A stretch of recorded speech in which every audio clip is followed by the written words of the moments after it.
So riddle me this, mainstream housing market media. Why are foreclosures coming back to pre-COVID levels if we have all this money, all these trillions and trillions of dollars in equity built up into our properties? Why is that still going on? Why are foreclosure filings going on? Why are people going to foreclosure? Shouldn't they just sell and walk away and put some money in their jeans? You can't answer that, can you? Welcome to Housing Bubble 2.0 News of the Week, or as I like to call it, another episode of As the Housing Market Turns. Today is the 18th of July. Randy Patrick here, putting the realism back in real estate. You know why? Because we do need to dose it from time to time. Definitely. This video is brought to you by our friends at Foreclosure.com. So if you want to check out the properties that are in your backyard, your neck of the woods that are distressed, facing foreclosure, need your help, etc., go to gethousingdata.com. That's gethousingdata.com. That's my affiliate link. You can check out some pretty cool information. As I said, what's happening in your neck of the woods, your backyard. You can see the distressed properties that are actually increasing now, as I've just mentioned. So please check out the link. So why are we going to talk about this today? So this is kind of my little bee in the bonnet deal. Obviously, you know my position on what the mainstream media talks about with respect to the housing market. And if we have all this equity, because supposedly there's trillions and trillions of dollars of equity sitting around out there just doing nothing, waiting for people to tap into. Well, and if it's such a hot real estate market, why aren't people who are facing foreclosure or who are, imminent sale date or just got served with the foreclosure, notice of default, etc., why aren't they selling their property? Cashing out, putting money in their jeans, walking away and starting over. Why aren't they doing that? Okay, why are foreclosure filings increasing? Seems to sort of go against the grain as to what mainstream's been telling us over the past couple of years. Well, they can't do that because it's not really what's happening out there. Okay, the market's changing. And just because mainstream media says there's all this equity doesn't mean every person who's facing foreclosure can tap into it, can sell their home, can access it, and really, actually, do they even understand how much equity they have? Because every month that goes by, you chip away that little piece of equity that's out there. So things are changing with the marketplace now. We're going to actually start seeing a lot of equity being lost as housing prices got compressed. And the reason I want to talk about this today, because this came out from Adam Data Solutions, basically increased foreclosure activity in first 6 months of 2022 approaches pre-COVID levels. So we could take a look at this big, nice chart here. But what that basically means is that, hey, before COVID hit, which was really 2020, we at that point in time we had the foreclosure and eviction moratorium, which kind of put a hold and a stop to most of the foreclosure filings and foreclosure activity across the board. So we were kind of in this state of suspended animation, for lack of better words, and people actually, had the benefit of not being foreclosed on, had the benefit of maybe grabbing some stimulus money or saving some money or trying to figure stuff out. Well, guess what? That time is over now. It's time to get back to real world and real estate market and cycles, and we're seeing the fact that foreclosure filings are picking up, which is what they should actually be doing. So obviously, activity across the U.S. has continued its slow, steady climb back to pre-pandemic levels for the first half of 2022. While overall foreclosure activity is still running significantly below historic averages, the dramatic increase in foreclosure starts suggests we may be back to normal levels by sometime in early 2023. So yeah, it's starting to pick up every month, as I've mentioned for how many years now talking about this. We're seeing a change in the market. We're seeing a definite shift. We're seeing stuff pick up, the foreclosure filings pick up the pace and start to manifest through the marketplace. Where does this really happen? Well, nationwide, lots going on right now. The states with the highest foreclosure rates were Illinois, New Jersey, Ohio, Delaware, and South Carolina. And we're talking, it's a per capita rate. That's how foreclosure rates are actually calculated.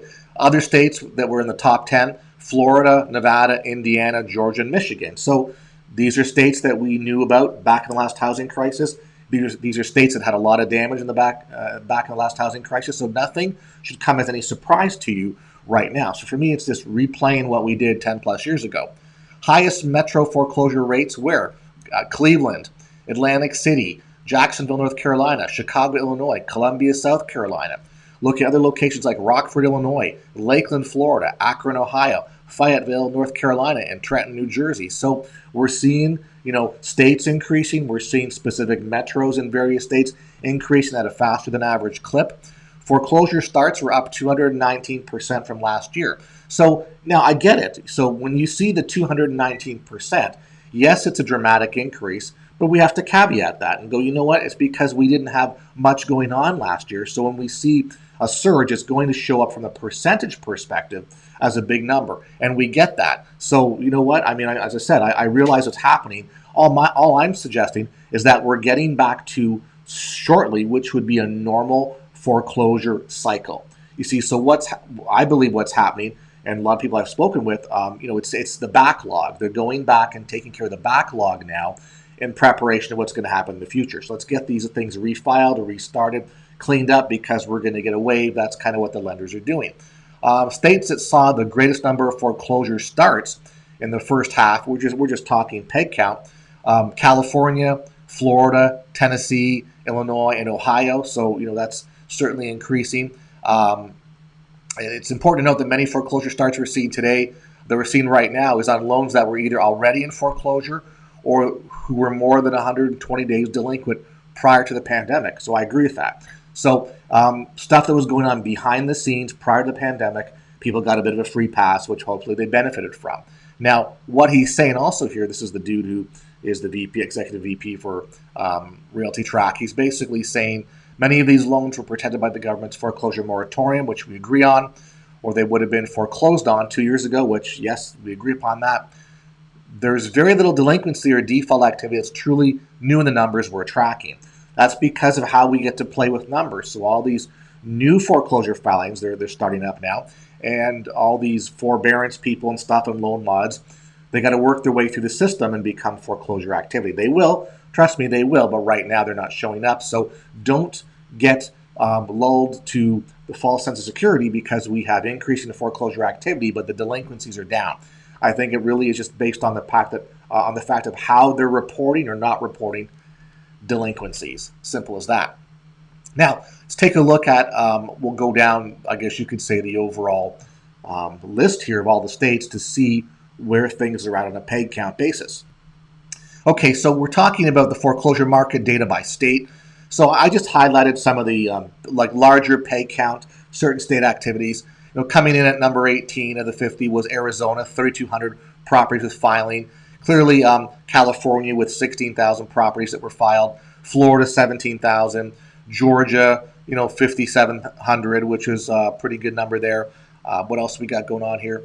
Next slide. What do we got? Let me just move it over here. Illinois, number one, 14,000 plus. Indiana, almost 5,000.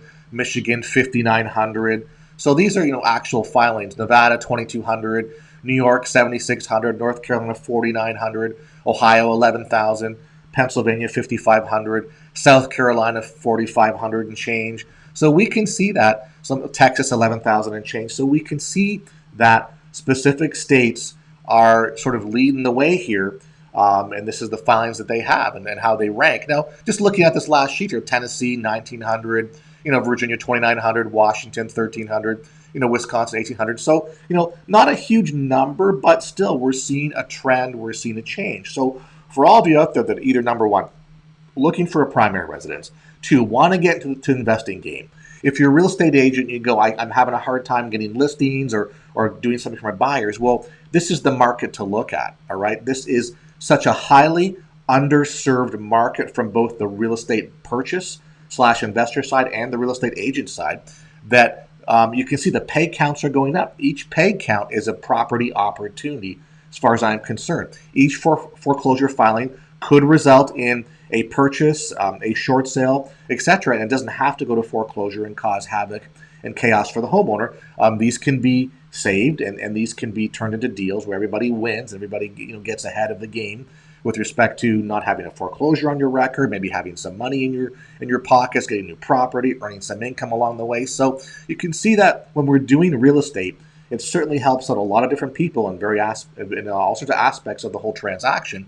But we have to go after these. If nobody touches these, then all it does is benefits the big bad investor, the big hedge funds who just swoop in and purchase things at the foreclosure auction with cash. Simple as that. But the point of me showing you this is that, if you think about what we've been told over the past couple of years, well, what is that? Well, equity, all this equity. no future problems. We're not going to see any future problems. Why is that? Equity, equity, equity, equity. Well, you see, equity is based on today's value minus maybe the loan balance when they first bought the property. That's what they're using to calculate this. Chances are they're not figuring out the in between, the non-payments, all the escrow amounts, the interest, attorney fees, admin fees, whatever. So every month you don't pay your mortgage, guess what happens? It chips away at that equity position. You see, so right away, it's a change in what we're actually seeing. And then when more and more people reduce their prices with respect to what's out there in retail market land, well, then that virtual equity shrinks as well too. So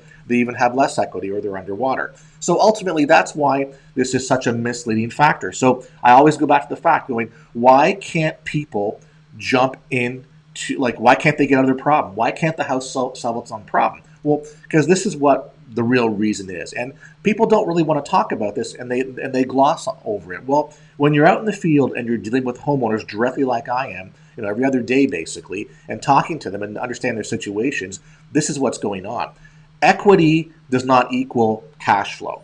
So you may have equity in the property, or someone says you do, or mainstream media states you do, or who knows, your real estate agent says you do. Equity is great, but you can't tap into it because if you're behind on your mortgage, chances are you can't do a refi, okay, because you're not going to be qualified for a loan. You probably don't have the income and reserves and stuff like that to support a refi. If you sell, well, then it's kind of like, where am I going to go? Because you're out of the frying pan into the fire. So if you're going to sell, then you're going to get some money. We don't know how much that is. It's being compressed every month. You wait to sell, and then you got to go rent someplace. And renting is more expensive now. Renting's a heck of a lot more expensive. So renting, you need first and last months to start. So it's tough to tap into equity before the sale's done to secure that rental property. So it's kind of like this vicious circle these homeowners are stuck in. So then they really do need help to get them out of it. So that's why all this equity means nothing if you can't tap it, number one, and number two, you can't get out elegantly, essentially, and move on. So also it's a lifestyle element. People who have been paying their mortgage for many, many years kind of get used to it. And the thought of, oh, geez, now I actually have to come up with first and last month's rent. And now I got to pay a couple grand or $3,000, whatever the number is of a monthly rent, which I never had to for the past how many years. It's a big shock to the system. So this is why things are always different, in the real world compared to what's actually happening with respect to numbers, statistics, whatever mainstream media talks about in the housing market. So I want you to just realize that this is what actually happens, all right? Now, going to this whole foreclosure activity, so I wanted you to take a look at this chart. And you can see back in the last housing crisis, 2008, where that was the foreclosure. We're having 1 million plus foreclosures being filed, some pretty big numbers. So we essentially had 5 years of over 1 million foreclosures being filed. Then we had 800, 600, almost 600 again. Started dropping off around 2017 a little faster. Now, if we take a look at where we are, so go to 2020. 2020 was 165,000 foreclosure filings. So don't forget, we kind of got into the COVID realm in about, I think March 17th was the date when FHFA or the government came out and said no more foreclosure filings, has put a halt to it because of the pandemic. So we could see that, the filings slowed down. The next year in 2021, filings were, 100,000 less. Who got filed upon? Maybe vacant homes or maybe loans that weren't covered by any foreclosure moratorium. So you can see that we were in unnaturally low constrained foreclosure activity. Now, of course, there should be no more moratoriums out there. The foreclosure and eviction moratorium, which was implemented by the government, expired in end of July 2021, so last year. The CDC moratoriums don't exist. There really is no more state level foreclosure moratoriums. There may be some eviction issues here and there, but from a foreclosure filing perspective, nothing exists that would hold that stuff on right now. So if we take a look at where we are, we're at 164,581, which is pretty much just like 2020's volume. Except, oh, wait a second, we're only halfway through 2022. So halfway of 2022 is 2020's volume. So I guess you could say we're above the pre-pandemic. Pre-pandemic would be 2019. Well, if we just take 164,000 for 6 months, let's take our simplistic math. If it's another 6 months, we should have 328,000. That's going to put us between the 2018 and 2019 numbers of foreclosure filings. So we're sort of getting back into the real world here. Well, I can tell you that, it's been slow starting off, but the second half of the year, we should see an actual increase in the speed or volume, of foreclosure filings. So that 300, in 28,000 might be more to 400,000 by the time the year is over. So, again, because the lawyers are going to pick up. We actually had how can I put it, at a seminar, not like it's like real estate club meetings talk a couple months ago, and there was an attorney there who he does foreclosure filings. In other words, he files on behalf of the lenders. Okay, that's what he does. He's done about 25,000 filings to date. This firm's not a bad sized firm. He basically said this is 2 months ago or so, that we're not even at the tip of the iceberg, that the lenders have informed him that they're going to see significant increases in filings.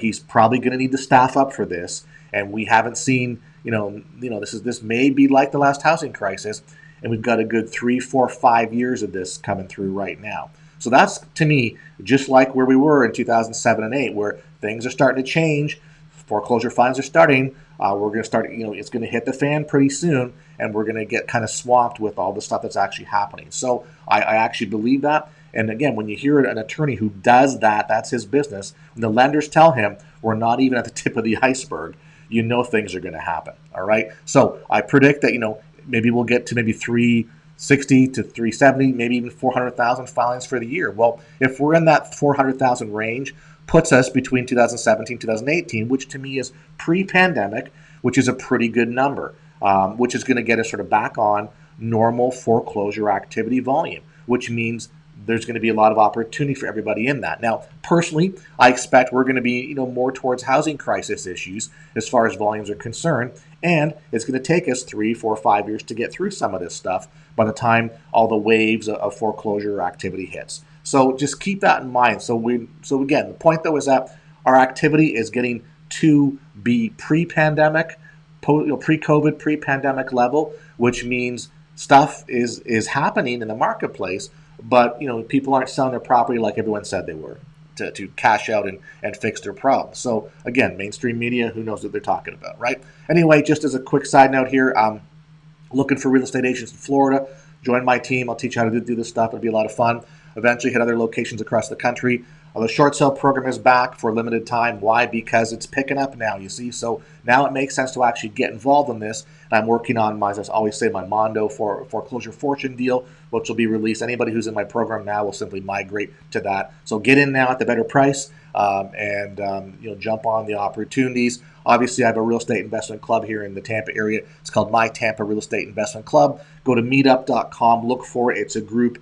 Become a member. It doesn't cost anything. You'll see if you're local here, the events that we put on. You can come out and hang out and meet, and we can chat, and you can figure out what you want to do in real estate. All right? So there you go. So that's the landing page for the investment club. It's, again, meetup.com. Just join the group. Then you're getting tagged into all the notifications. So anyway, guys, appreciate all the views and likes and comments. If you're not a subscriber, I'd love it if you'd smash the subscribe button and subscribe to my channel. I'd appreciate that. And if you are a subscriber or think you're a subscriber, could you please verify and resubscribe? Hit the button anyway, because I lose more than I put on. It's a trend that's been happening for over a year now. So I do appreciate it, everybody. All right, getting back into the foreclosure volume right now. And this is kind of interesting. So the top 10 U.S. metros where foreclosure filings are on the rise. So you can see that, it's kind of like it's happening now. Like we've spoke about this before. And listen, I understand where people are at. People are going, you're talking about this for the past couple of years. Nothing's really happening. We're not going to crash, blah, blah, blah. Well, guess what? Haven't things changed now? Even from the beginning of the year to where we are today, it's a radical change. A year ago, yeah, even a bigger change. Well, I want to be clear here. I've never deviated from what I've spoken about, and I always knew that this day would be coming, and the way it's going to play out, it's going to play out. So I want to tell you that, and maybe I'm patting myself on the back here a little bit, but the point is that I've not changed my tune, all right? I've seen this game before, and we know what's going to happen in the end. So looking at some of the places here, top 10 U.S. metros where foreclosure filings are on the rise mid-year 2022. Obviously, the Detroit, Dearborn area, Denver area, Nashville area, Grand Rapids area of Michigan, Oklahoma City, Tucson, Arizona, the Minneapolis, St. Paul, Bloomington area of Minnesota, San Antonio area, Phoenix, Mesa, Scottsdale, and obviously the Philadelphia, Camden, New Jersey, Wilmington, Pennsylvania kind of area, or Wilmington, Delaware, that whole kind of metro area. So clearly you can see that the last one of the Philadelphia area is kicking up. Phoenix, right? Again, let's go to Phoenix. Phoenix was the #1 home price appreciation market for how many months in a row until Tampa overtook that as the #1 appreciating place. So in that market, in those prices, if you've got almost 2,000 filings so far, again, that just goes back to the argument going, well, if we have all this equity, why don't people sell, right? As I said, equity does not equal cash flow. It's two different problems, guys. So again, the Detroit area doesn't surprise me. Well, look at we've got St. Paul area, Minneapolis, St. Paul, right? That's been a very affluent area for a long time. You've got the Nashville area. Nashville, not as much, but it's going to increase here. Denver, right? What's going on in Denver? Isn't Colorado a pretty high-end location, and Denver pretty high-end, housing market? Well, guess what? They're increasing as well too. So it's funny. It's not funny, but I guess it's interesting to note that all these places that have had really good appreciation are now starting to flip the switch and show us that, hey, we had some good appreciation, but now we got people who are paying the price. And you don't know why the situations are such, but it's just interesting to note that some of these markets are starting to show their hands now, and that's going to happen as time goes on. So again, let's a little quicker or a bigger look at this here. Again, I look at the Phoenix area is interesting. Minneapolis area is interesting. The Denver area is very interesting. Detroit, Philadelphia area, not surprising, of course, just the way things work. So again, it's just various states are always going to lead the way, and some of these metros are going to lead the way as well too. So there you go. One thing I do want to mention here in this report, they talked about the average days to foreclose. So that basically means the date you got that foreclosure filing to the date it was foreclosed on. So that's actually increasing a little bit here. And I want to be clear here that this date, or the number of days, is misleading. So if you're in, Nevada, who had the longest foreclosure timeline of 2,600 days, if you get a foreclosure filing today and you go, well, that's going to give me how many years? 365 divided by into 2683, whatever that number is. I'm going to have, 5, 6, years of staying in my home for free. Well, that's may have what happened in the past, and that adding a couple years of a moratorium in there increases the time frame because of the pandemic. Well, I can tell you that the lenders, the court systems, the trustees, the attorneys, nobody wants a repeat of how long it took to go through all the properties back in the day. As a matter of fact, remember what happened back in the day was, bailouts and trying to cover losses, whereas now the perspective is sell these things and make money and move on. So it's a different mindset right now. It's a different world, more players, more money for real estate investment, etc. So this is a misleading number. I can tell you in Florida, where you can be in the foreclosure process for quite some time, there certainly was mandates by the Supreme Court telling the judges to move the cases through. There's no reason to sit on them. There's no reason to mess around. If the homeowners aren't defending or objecting and looking for solutions, then why sit on the cases and let them sort of meander along? Get rid of them, close them out right now. Because you know why they're doing that? Because they know this is the backlog, and they know more is going to come in the future. So whatever you hear, whatever you're being told out there, maybe things are a little different, and a lot of people know what's going to happen in the very, very near future. So this is why we're seeing some of these discussions. And as much as how I feel about mainstream media, they're still trying to put the spin on where this market's going to go, and it's not going to work. The American population, we're not a bunch of dummies. Okay, simple as that. Anyway, if you guys want to know how to figure out and play in this market, drop me a line, send me or email me. That's my email up there. Please send me your contact info, where you're located, and how to get a hold of you. I get lots of emails from people who want to talk. They don't tell me what their phone number is. So certainly add your phone number and tell me where you're from, so I can understand who I'm talking to and what we can talk about in the future. So anyway, guys, I appreciate the views, likes, comments. Please share the video with your family and friends. If you're not a subscriber, please subscribe. Look forward to speaking with you in a couple days. Take care.